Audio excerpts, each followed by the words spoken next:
It's time for the View in Your Mirror podcast. I'm Katie Harms, and along with Lisa Rubin, we help you check in and curate the best possible you and the best view in your mirror. We share tips, tricks, and strategies from our 35 plus years in our respective industries. We talk about your day from morning to night and everything in between. We share our uniqueness, relish in our shared experiences. Along the way, we share conversation with fabulous people who give us their own thought-provoking insights. So come along as we help you hone the best view in your mirror. Lisa. Good morning. Katie, good morning. You know, we always do morning. We always do morning. We are the morning girls, and just call me your fact check queen.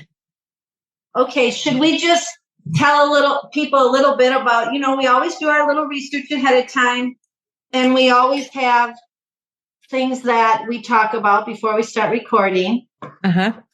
And I'm me and you're you, and you start going about your you. And then I start asking you questions that aggravate you. So we ended up. I don't think that's necessarily true, but I am generally speaking off the top of my head. Generally, you are, yes, and out of my ass or something like that. And I need more fact checking. I need more like concrete. Where did that come from? Right. All of those things. So you're running through what we're going to talk about now, which I think is a great idea. And I'm like, Katie, have you fact checked those percentages? And then you just pressed record. So here we are. I found out something interesting. I guess I have never in all the years thought about this, which probably doesn't surprise you. We talk about us being the yin and the yang, the yin and yang, or however you want to properly say it. I found out I'm more the yin, you're more the yang. Did you know there was a difference between the yin and the yang? No, I wouldn't even know what that meant. I just know that we are a great team, and we have our differences, but we have so many more similarities. Yeah. Why am I the yang? You have more of a direct energy. I have more of a, what would be the opposite of direct? Indirect. Like how a squirrel goes around a tree. Well, in any case, you can do your own research on what's yin and what's yang, but our very good acupuncturist, Deborah Schulman, will give her a nice little plug, except, it's always hard to give somebody a plug like that because I don't want her to be so busy we can't get in. Exactly. But she's truly remarkable and has done amazing things. But we were talking about the yin and the yang. So that's what I will tell you. And you can do your own research on that. So we have a great guest today who is a young person. And so we have a young person on our podcast today, movie writer, producer, director, Anna Halberg. And it got me thinking about, I have all sorts of questions for Anna, which we'll get into, but it got me thinking about going to college and if people go along their path, like, how do you know? At what point do you know I'm going to be a movie producer? So these are questions you're going to get in with Anna. But that got me thinking, how many people actually go to college and do work in the field that they studied in? Any ideas? I have not a clue, but I know you fact checked this. What is it?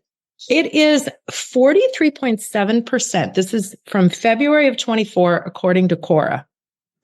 I think that's interesting. So 43.7 of the people, the percentage of the recent college graduates that come out are not working in their chosen field. Now, that could be for a number of different reasons, right? They maybe couldn't find something in their chosen field. And so then that got me on to thinking of a whole new thought. Well, what are people going into and what really are the fields that are most needed, right? Yes. So from the Department of Labor and Statistics, Lisa, look at me. Okay, I'm listening, Katie. The fastest growing occupations. Technology. Any guess? Well, would this be considered technology? Wind turbine service tech. is the number one. Actually, I have to tell you something funny about that. I knew that, but I forgot it. Somebody told me that is one of my clients. We were talking about this, what we're talking about right now, very briefly, and she told me that. Yes. Okay. Wow. See, but you are in a great realm of people. You should do your own research and ask all your people what their majors were. So now, because the people that you're working with are a little bit more advanced in their careers, I wonder how many people have gotten back into careers that they were interested, or if their lives took them in different directions. That is a great question, Katie. And I am going to do that. So you gave me a homework assignment. I'm very good at homework assignments. You are very good at homework assignments. Okay. All right. Solar photovoltaic installers are number 2. So we've got some really good work tech people, right? Nurse practitioners are number 3 on the list. Data scientists 4. Physician assistants 5. Computer and info research scientists 6. Physical therapy assistants 7. Operations research 8. Actuaries 9, financial examiners at 10, home health and personal care aides 11, veterinary assistants and lab animal caretakers 12, vet techs and vets 13, 14, substance abuse, behavioral disorder, and mental health counselors, and epidemiologists. And that's all that fit on my page. So I stopped. Well, that's 15. Mm-hmm. Interesting. It is interesting. And how many of these were not even careers when you and I came out? Well, exactly. Anything in the technology. That's even also very interesting situation. And I'll have to tell you, now that I think about it, what I majored in college helped me with my career. But when I got out of college, I had no idea what I was going to do, right? And we've heard my story already. If people want to go back to season 1, our very first episode. But I did not follow what I thought my path was going to be. It was probably the only time in your life. Yeah. But then when I saw that this existed, it was like my passion, like my belly just exploded, right? Right. So, which has been your head and your heart have always worked nicely together that way. Yes. My head and my heart is how I do my work. Yes. Yeah. Which is, that's pretty incredible. I would have to say I majored. You've had a lot of different jobs. So let's talk about the very first thing you did out of college though. Retail. Okay. But see, I know that, we could spend hours, but honestly, I did not have a direct route. So I went to college for a couple of years and left for many years. I didn't get my college degree until I was 42. Katie, I did not know that about you. Yeah. So, but interestingly enough, what I started in, which was communications, well, after the quick little, I think I want to go into physical therapy, and then I couldn't cut the science. So I took, it's probably not that I could cut it. It just didn't interest me. So that was the problem. It sounded good at the time. So I switched to communication studies. And when I graduated, that was my major, communication studies. So I was consistent over all those years of having my major in communication studies. So that was my degree. And I have used it. Sometimes I've been very good at it, other times not so great. But with communication studies, it is definitely a lifelong process. So I would say that's the thread that's been in any of my jobs, whether it be management, whether it be sales, it's all communications, right? I would agree with that. Yes. So I would. But I think it's fascinating. So we're going to talk to Anna, and I want to know when Anna got the bug. Yeah, I think that's great. I'm very excited to talk to her. I think this whole industry is a very hard industry to be in. It can be rewarding. It can be frustrating. I know nothing about it really. Well, we're going to learn more now. Let me tell you a little bit about Anna. Let me tell you about Anna Halberg. She's a Minnesota girl, a writer, producer, director. She majored in film and television at the School of Cinematic Arts at USC. She has most recently been involved in The Expendables 4 in 2023 and Execution in 2018. And right now, you can find one of her projects on Netflix. Tarot, which she wrote, produced, and directed, is in the top 4 on Netflix. Right out of college, she and a fellow student were tapped to start a production company. After running that for a time, they started their own called 6 Foot Turkey Productions. 6 Foot Turkey Productions. We're going to have to ask about that one. Anna has worked for a wealth of top studios, including Walt Disney, Paramount, Universal, and Warner Brothers. She's also produced content for major brands like American Express, Pizza Hut, Verizon, McDonald's, and Smirnoff. From the 2024 London Screenwriters Festival write-up, here's what they say. Anna has established herself as a reputable and trusted producer, combining business and creativity with passion for her work. Let's welcome Anna to the podcast. Anna, welcome to the podcast. Thank you so much for having me. Thank you. Tell us this. What's the first memory you have of a movie or a TV show that set you up on your present path? I think this is going to be a strange answer because it's actually a movie that I didn't see, but I was a total scaredy cat when I was a kid. And so my parents didn't allow me to see a PG-13 movie until I turned 13. And so I have a very vivid memory of going to someone's Halloween party, and they were watching Scream, the first one. And my parents found out that they were going to be showing this movie and I wasn't 13 yet. And so they called the kids' parents and said, Anna's not allowed to be seeing this movie. So everybody sat down on the couch to watch. And the kid's mom came over to me and she was like, hey, you're actually not allowed to watch this. And so she pulled me into the corner of the room and had me turn my back to the TV. And the two of us played cards. And I could hear everybody else like screaming and gasping behind me and having a like roller coaster of emotions and a great time. And I was sitting there playing, Crazy Eights or whatever with the kid's mom. So I don't blame my parents because I think I would have been terrified and it probably would have scared me. So it was the right decision. But I think after that, I kind of ingested all of the horror movies and projects that I could possibly get my hands on. And it has now led to me making horror movies today. Wow, how fascinating is that? Yeah. That's fantastic. And what a creative way to deal with that problem. I don't know that would happen now for 13-year-olds. Having me not watch the movie? Yeah. Yeah.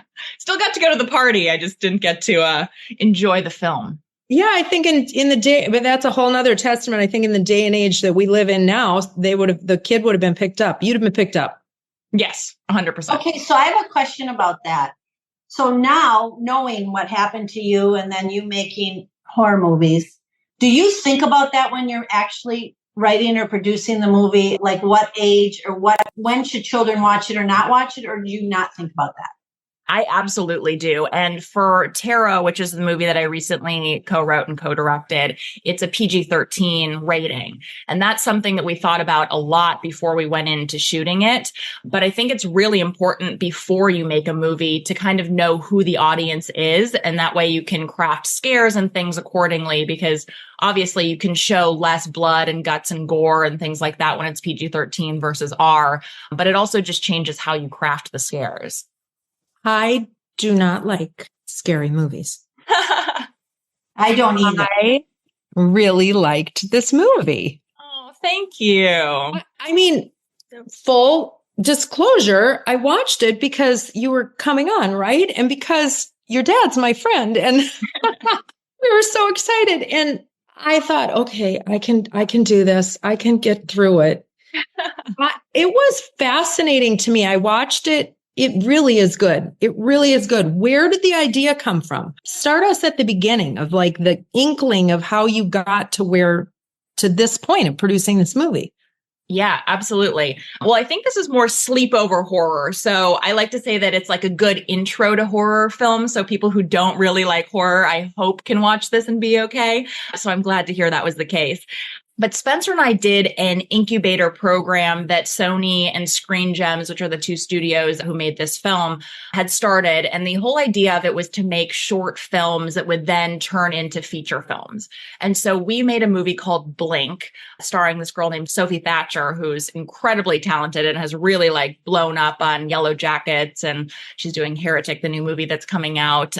But we made that with them. And that was kind of a good intro for us to working with the studio and to seeing how our collaboration was.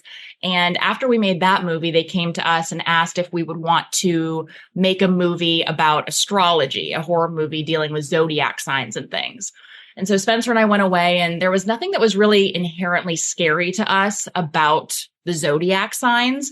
But what was scary to us was tarot cards. And we always thought it was fascinating that tarot cards have been around for hundreds of years, and no one had really done something like this before. And so we came back to them with this idea, kind of married the two ideas of horoscopes and tarot. And that's what ended up becoming this film. All right. So wait, I got to back up one more time. So you decide that, right? And then when you go to start writing it, do you just start writing like how your mind just keeps going and then you narrow it down, or?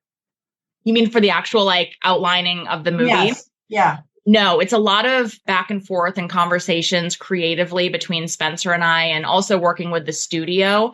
But we put together usually a pretty comprehensive outline. I think it depends on the movie. Sometimes we see it in our heads a bit more, and it's more fun to just discover it on the page and kind of write freely. And other times we have a pretty long outline that we follow as far as what the scenes are, what the big beats are that are happening, the character arcs, and that sort of thing. And so for this one, it was pretty well fleshed out, and structurally, we wanted to make sure that the scares were landing at the right times.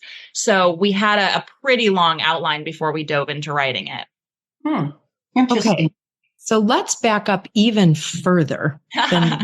So you talked about there being an incubator. I'm assuming that's where creative ideas come together and flow, and they're looking for people with projects, or they're looking to find the right people to marry with projects. Is that what that? Yes. So there's a producer named Scott Glassgold, whose wife's actually from Minnesota. And he came to us. We had a pre-existing relationship with him. We had never really found a project to collaborate on together, but we'd always been trying to find something. And so he came to us asking if we had any ideas. And we happened to have this idea, which was very contained. It all takes place in one room in a hospital. And it really lent itself, I think, to making a low budget horror short film. And so we pitched it to him. And the process moved really quickly. We met with the studio, I think a couple weeks later, and they ended up greenlighting the project. And then we were kind of off to the races. Okay, now we're going to go back even further. This is fun. We're going backwards. You have to establish yourself, right? So a lot of times it's being at the right place at the right time, who you know, the work you did, it all kind of comes together. You come out of USC with a film and television cinematic arts degree, and you're asked to start a production company, essentially, for a couple of celebrities. How did that connection happen? Because that really got you, that set your path at that point. So what was the work that you did to get you to that point? Good question. I don't even really talk about this that much. That's a fun little fact that you found. So I met Spencer in film school. Like you said, we were studying production undergrad, and we started working together our junior year. And we were getting asked to do music videos for people on American Idol and commercials and things with budgets that were, 4 or 5 times what we were being given at school. And we just had this great working relationship. And so we actually started our production company, I think when we were juniors at USC, to just be an umbrella for all of these other productions. And one of the projects that we got asked to do was a music video for this woman, Heidi Montag, who was on The Hills, which at the time on MTV was a massive reality show. And Spencer and Heidi were really awesome. Like, they were really energetic and enthusiastic and fun people. And we got along really well. And so they were talking about wanting to start a production company as a shingle for all of their ideas and things. And they were repped at one of the big agencies out here, William Morris Endeavor, WME. And they went to their agents, and their agents were like, well, you should see if they have any ideas. And Spencer Cohen, my partner, and I did. So we came back, pitched a bunch of ideas, and the agency was like, we can sell these. These are great. And so they asked, would you want to come on and start and run our company, which we did for about a year. And it was a great experience. I mean, we were just out of college. And so having the opportunity to come up with shows, pitch them to big networks, develop them at a really high level. We shot all of our sizzle reels, which are the sales tools to pitch TV shows. It was really a great crash course in television and running a company in general. How fascinating. And then you decided to go on your own. And that was, I love this name. I got to find it now. Tell me the name of your production Turkey company. Productions. Yes. Yeah. How did you come up with that? So it's actually a Jurassic Park reference. So they call a velociraptor a 6-foot turkey in the movie. And Spencer and I are both huge Spielberg fans. And Jurassic Park is my favorite movie of all time. And so it just felt like a good fit. Oh, that's fantastic. And that's still operational, yes? Correct. Yep. That's your umbrella company. From that, you're working through all the other things that you're doing. Have you worked with Spielberg yet? Yes, actually. We made a movie for his company, which is Amblin. And the movie was called Distant. It still hasn't come out yet. But after that, we were asked by the studio to come on and figure out an idea based around a dream that Spielberg had. So we wrote a script for that. He has not directed it. It's still sitting at the studio, but it's a really fun, kind of like Goonies with kids in the inner city who discover time travel. And also, I'm like, of course, Spielberg's the only person who has a dream that then you can turn it into like an incredible movie. I feel like I have dreams and they're so incoherent or stupid that I'm like, it's just part of what makes him so much better than all of us. Yeah, but wait a minute, hold on. But have you ever had some crazy dreams when you're in the middle of filming like some of your movies? Yeah. You're like, oh my goodness, maybe we should do it this way. Like you wake up from the dream and think something different? Every once in a while, I feel like I'll have a great idea from a dream, but usually I think I'll have a great idea from a dream. And then I wake up and really think about it. And it's like a horrible idea. Oh my gosh. Okay. What is the biggest surprise that you've experienced as you've navigated through your career, or something that you thought was for sure this way and it just ended up blowing your mind? Ooh, I don't know if this is the biggest surprise, but I think it was a big surprise, is how important pitching is when you're a writer. I think I always kind of assumed that if you're a screenwriter, you write a screenplay or a TV show and that kind of speaks for itself and someone buys it. But so much of the industry and selling a project is dependent on actually pitching it, especially when it comes to a show, because you need to explain to networks where it goes for a first season and a second season and a third season, talking through characters. And I think that's such a big part of it that I didn't realize. So you have to have a long-term vision for this project.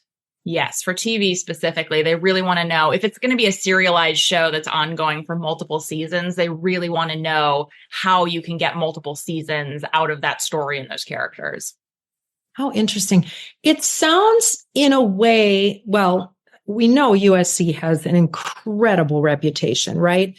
They do. But obviously very aligned with what's going on in Hollywood.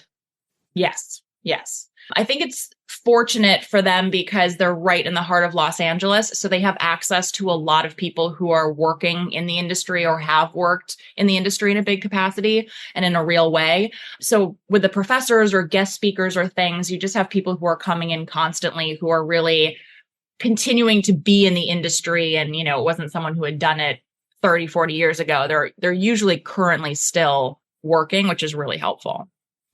Yeah. And what incredible facilities that are there. I've toured, not specifically in the buildings set up for film, but that campus and just seeing what's all available. I mean, it's one of the prettiest campuses I think I've ever been at, but also so easy to get around. Yeah, it's a great campus. They opened the new film school, like they fully renovated it, and all of these new buildings and things came in the year after I graduated, of course. So I didn't get to enjoy those. But we were the last year to actually be able to shoot on film, which was a really cool experience. Now it's all digital, but it was nice to be able to load cameras and tangibly feel film and see, the struggles that people had to go through of loading in the dark and making sure that you don't expose it to light. And it was a fun challenge to at least be able to do. Do you go back and speak to classes? I do sometimes. Yeah. My producing professor when I was at school has asked me to come in a couple of times. And then there's a few other people who teach classes there now that I've gone in to speak at.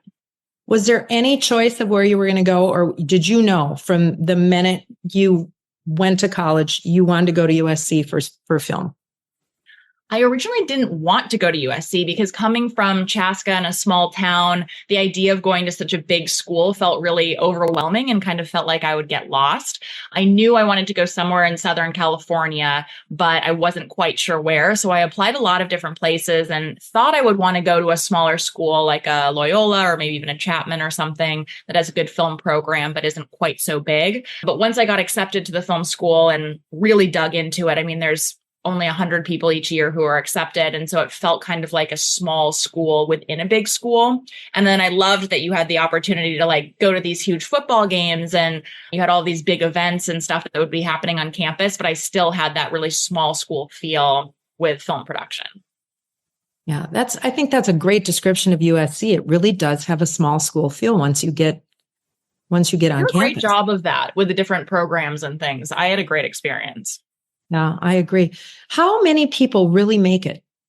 What would you say the percentage really have gotten to the point that you have in a relatively short amount of time? Thank you. It feels like it's taken forever. That's a good question. I mean, I guess it depends what your definition of making it is, if it's working on projects that you love, if it's having people see your movies, if it's making money in the industry. I think there's a lot of different definitions for success. It's obviously a very competitive industry, and I think it is difficult to break into, but so are a lot of other industries. So I don't know. Do you personally also need an agent for you? Like if you're doing your pitching, right? Does your agent get you to see people, or do you personally find those people to pitch to? Being that I know nothing, I'm No, this is good. It's, you don't need one, but it's very helpful. And so I have one. I also have a manager and a lawyer and all people who are kind of helping find projects or pitch Spencer and I for projects. But really they come about in a matter of ways. It can be a pre-existing relationship where someone comes to us directly and says, hey, would you be interested in exploring something in this realm? Or it might be something that our agents hear about and end up pitching us to see if they can get us in the room for. They can come about in a variety of ways. Is there like a clearinghouse too of projects that you hear about? There must be something that aligns. As far as how they kind of come to us? Yes. There are covering agents at agencies who are assigned to different studios. And so it's their job to really figure out what the needs are of the studios, what they call our open writing assignments or open directing assignments that are projects that are priorities for the studios that they want to hire either a writer or director on that they're in charge of hearing about. And so I guess in that way, yes, but there's not really like a list or something that everyone can kind of look at and say, here's the jobs that are available in writing and directing. So when you get your project greenlit, yeah. Trying to sound so with it. You got it. All right. So you get the project greenlit. You have some decisions. How much of the decision making do you get to be in control of? For example, what actors are hired? And then let's talk wardrobe. Do you have an idea to what it's going to look like and how you want that wardrobe to play into it? Yes. As a director, you're kind of in charge of the entire overall vision. And so that includes everything from the blocking and the way that people move around in a scene to, what color is the mug that somebody's holding in a breakfast scene, or what actors are cast, what they're wearing. It's every big decision and small creative decision is really in your hands. And obviously there's a whole village of people that are there who are contributing and giving ideas and helping to pull it all off. And the studio needs to sign off because they're usually the ones who are financing it. But it is all in the director's hands, really, as far as what all of that looks like. There's got to be budgets, right, that are put together. You've got a budget for this part of it. And so then you've got to align within that budget. Are there costumers that are like, nope, that's out of our budget. We've got to work with this person? Or yes. So you have different department heads for each thing. So you'll have someone who's production design, who they're overseeing, what the sets look like. And then you have someone who's props that's overseeing anything that people are holding and dealing with. You've got wardrobe. And so they each are given a certain amount of money that they're able to spend. And then if a director or someone is asking for something that's out of the budget range, they'll then either need to go back to the studio and say, we need more money and try to get it approved. Or they'll say, that's not in our budget range, but here are some other ideas of what we can possibly do that may align with your vision. So how much of your training involved business management? Because that's a big part of what you're doing.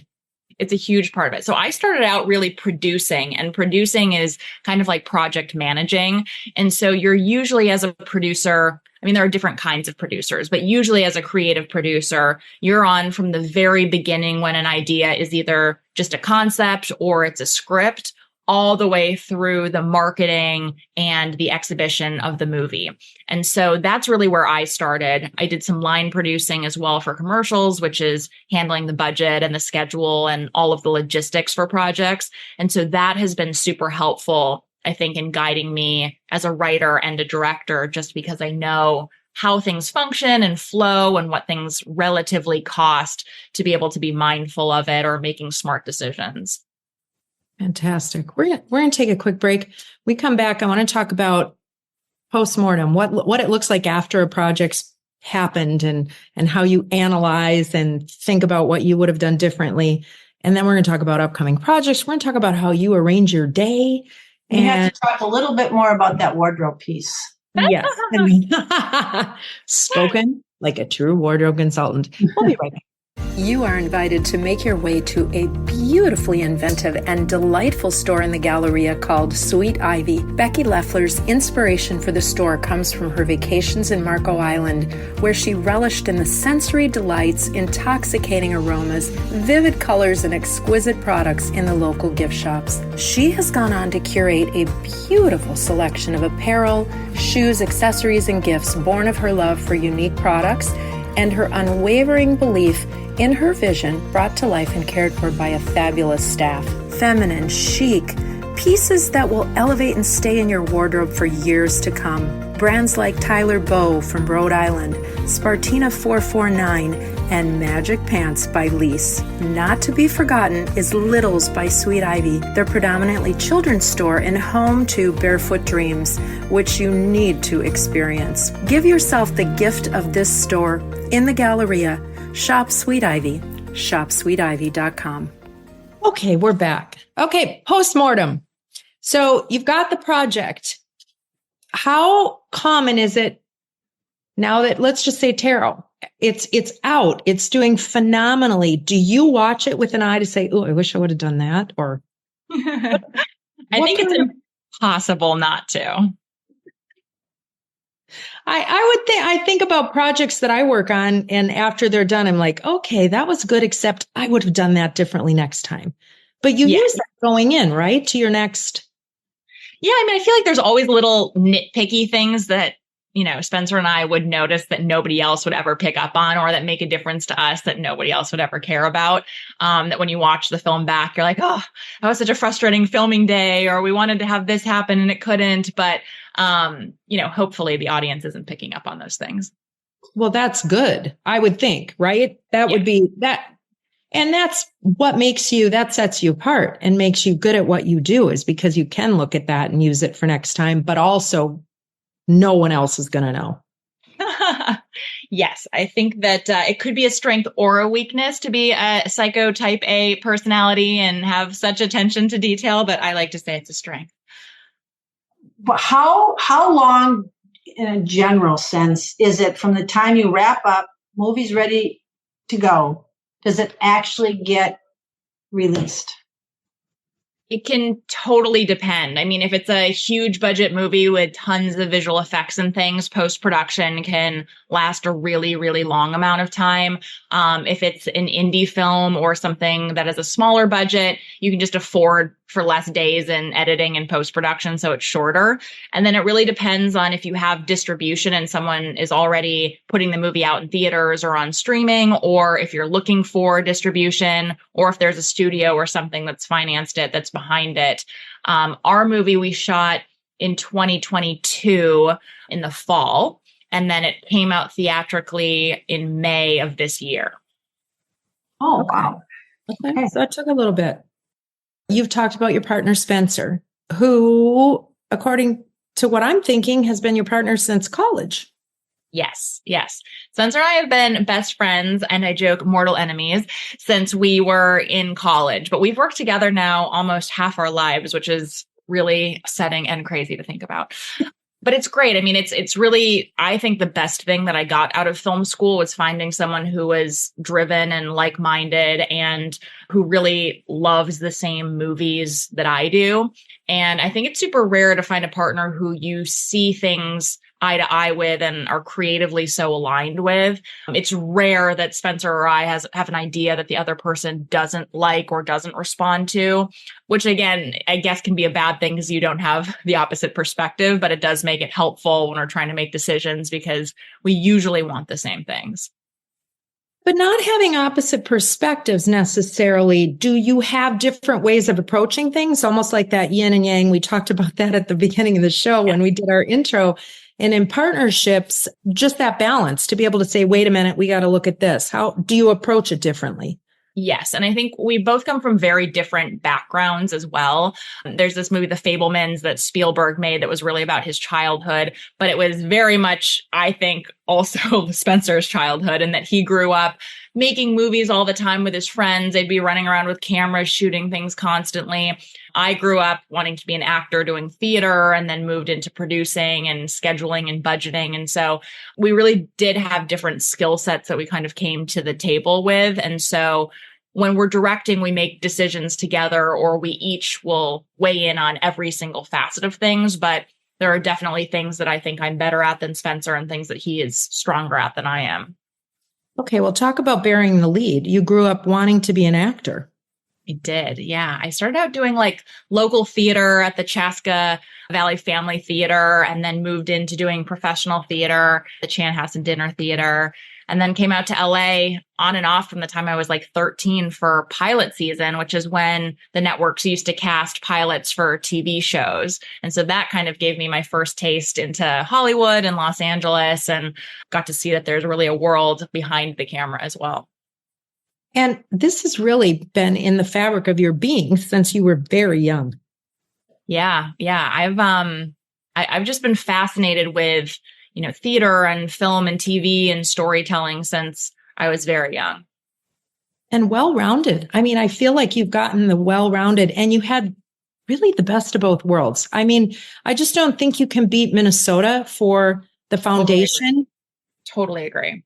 And do you hard, find, I think, to raise kids in Los Angeles? I look at some of my friends who grew up here, and they had great childhoods, but it's just so different than growing up in Minnesota. And especially at the time that I did, when I feel like it's so safe and you can just run to the neighbor's house, or you've got, woods and things in your backyard to explore and play in. It was a really great place to have a foundation and a childhood. what kind of advice would you give to somebody who's just coming out to LA? They're going to school. Or maybe they're not going to school. Let's take somebody who thinks they've got the chops to be able to do it because they've written something and it's great, and they're going around and they're trying to get it to where it needs to be. What's your advice? I mean, I think it is a lot easier now to make it in the industry without going to college. Not that I'm necessarily advocating for that, but I think with all of the tools around us and the ability to, everyone's got a phone that has a camera in it, so you can be shooting wherever you go, or editing software that's on your laptop. It just is much more accessible to be able to make your own content than I think it was when I was growing up. But I guess, what would the advice be? I really think your network is the most important thing when you're first starting out. And like I said, the best thing that I got out of film school was meeting Spencer, who just was having a partner that I could collaborate with, who saw things the same way that I did. And so whether you're meeting them at school or you're in groups or just social circles, to align yourself with other people and advocates who are doing the same thing that you are. Kind of the old-fashioned way. 100%.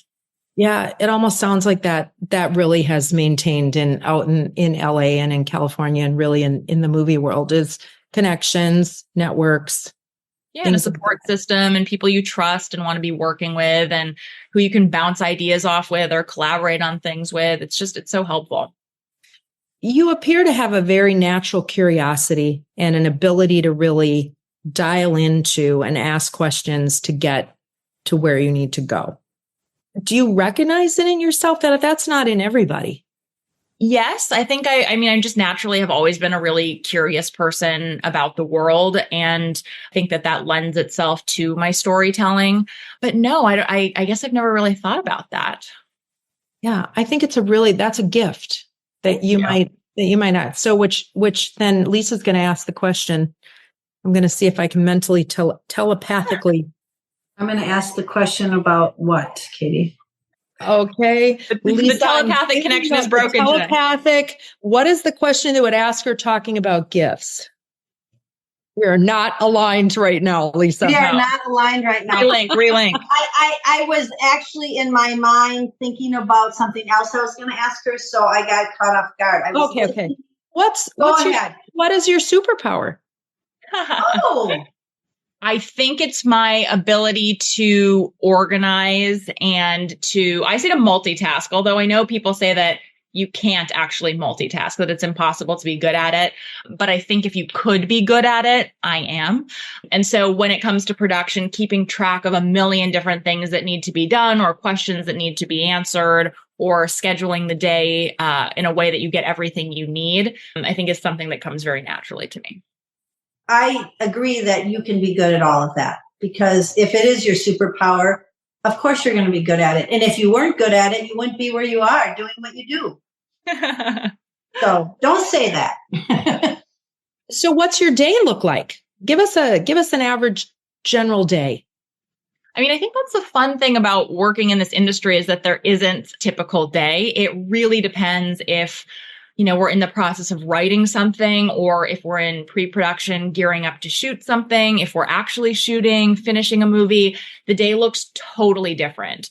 So for instance, like, when we were making Tarot, you'd wake up super early and you're shooting these long 12-hour days on set, coming back and making sure that there's no issues for the next day. Whereas we're gearing up to make our next movie, which means writing the script right now. And so that's very much immersing ourselves in the story and spending a lot of time just talking creatively or writing at our laptops, kind of cooped up in our offices. And it can be everything from taking meetings to location scouting. So it really varies from day to day, which makes it fun. So a little thing on that is, when you finished Tarot, did you already have a project ready to go after that? Or do you not like to do that? To kind of, being that you're organized, but you're a multitasker. I mean, do you always have something in the pipeline? We like to. We didn't have our next thing set up to direct yet. We did have a bunch of projects set up that we were writing for other directors, but we set up our next project earlier this year. Okay. Can you give us a hint? Yes. It's called You Take Care Now. And so we're doing it at Universal with Blumhouse and Atomic Monster, which is James Wan's production company. Okay. And is it a horror movie? It is. It's much more of like a psychological horror movie, though. More of a character study, I would say, a little bit like Black Swan, but set in a very different world. Okay, I'll have to work my way up to that one, Anna. I'll have to work my way up to that one. I feel like that's baby stuff. Wait, I have another question. So, being that there's so many streaming services now, right? Is it better for you to have all these streaming services, and are they competing with one another to get certain projects?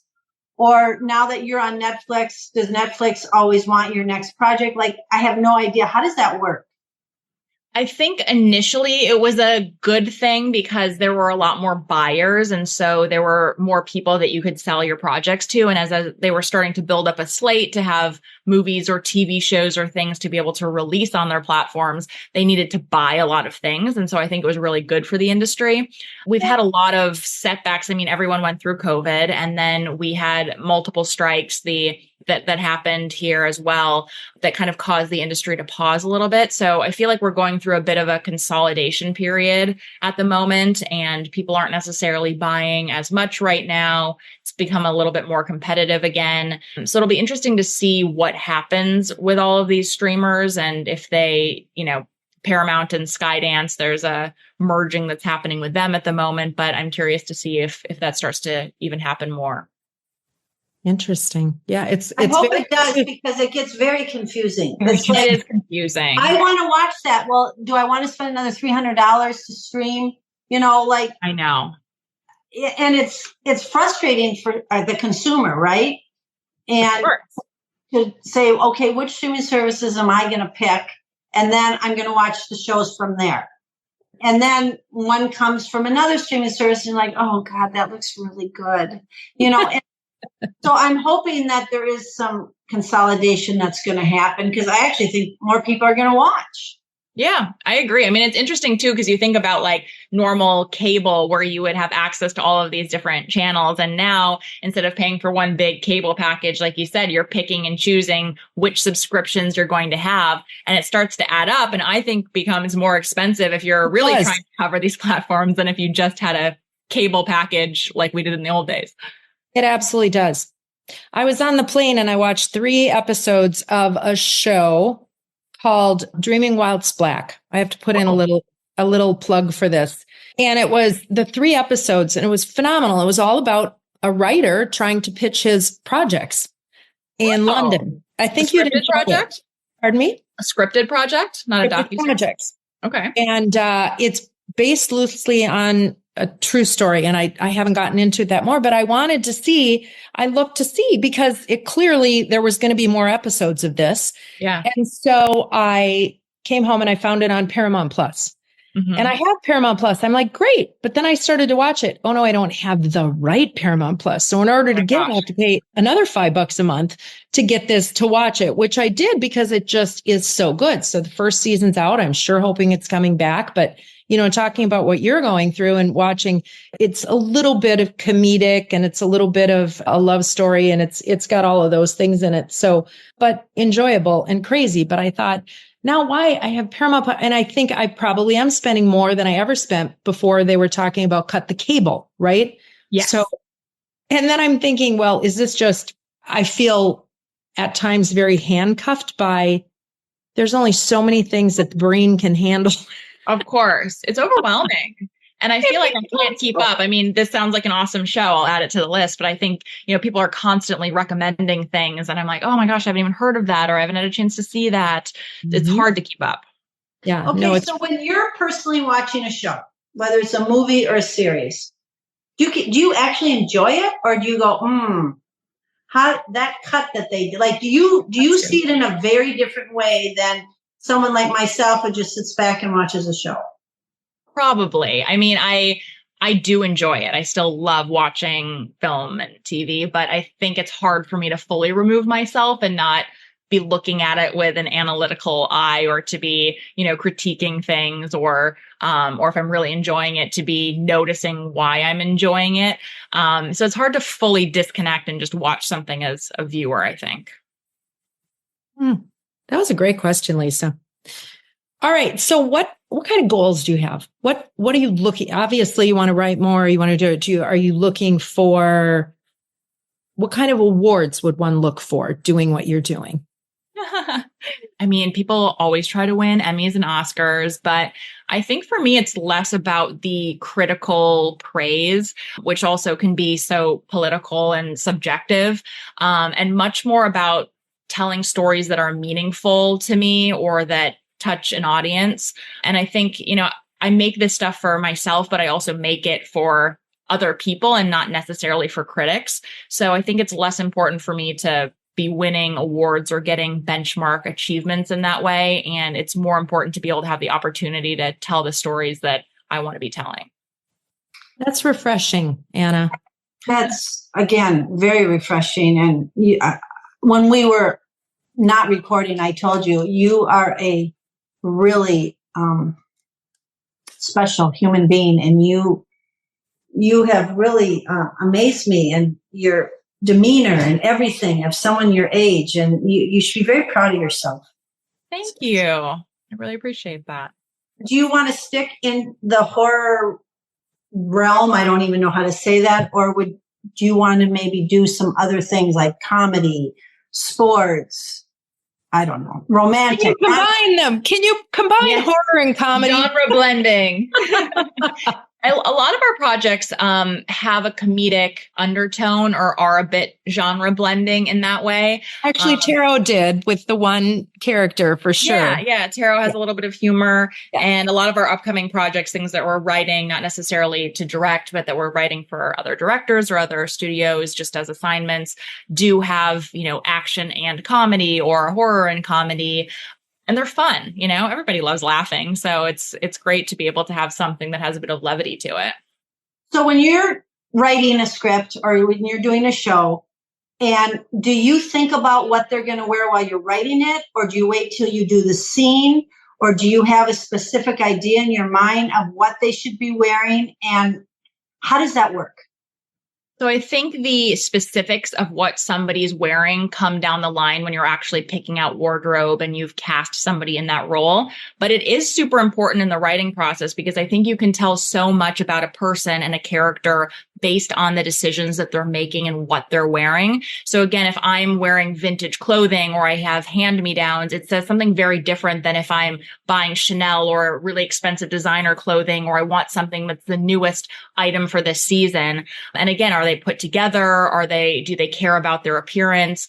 You really can learn a lot by the choices that a character makes. So we do think about that quite a bit in the writing process. Anna, really, I have learned so much about that industry and what you're doing, and you make it exciting, and it'll be fun to see where your path takes you. And I love that what you said about doing this for you, but doing this for others. And so we're going to flip over to your nonprofit. And you picked a nonprofit, which also has a Minnesota connection, right? And you picked Valkyrie Racing and Renee Brinkerhoff. Yes. Brinkerhoff. Sorry. Yes. So that is an area that is, and they are Valkyrie. Am I saying it right? Valkyrie Racing. Yep. And I think the charity portion is Valkyrie Gives. Yes. And Valkyrie Gives. So it's valkyrieracing.com/Valkyrie Gives. And they are working to combat child trafficking. What was the connection? What brought you to this place? So one of my best friends from college, actually at USC, Christina, she and her mother are the ones who started this. And I just think it's a really incredible charity. And they are both such good, caring people that I know their hearts are really in it. And they dedicate so much of their time and energy into this charity that it's something that I really support. And I think there's something like 6 million children are trafficked each year or something astronomical. And so, they're really just trying to combat child trafficking. And I think that the awareness that they have brought to the cause is really incredible. Okay. And then I mentioned Renee Brinkerhoff. Mm-hmm. Brinkerhoff. And what's her connection? So she is the head of this charity. She's my friend's mother. And I believe, I'd have to double check this, but I think she's the only person to race on every single continent. Oh, how interesting. Oh, wow. Yes, she has this Porsche that they outfitted where they put skis on it.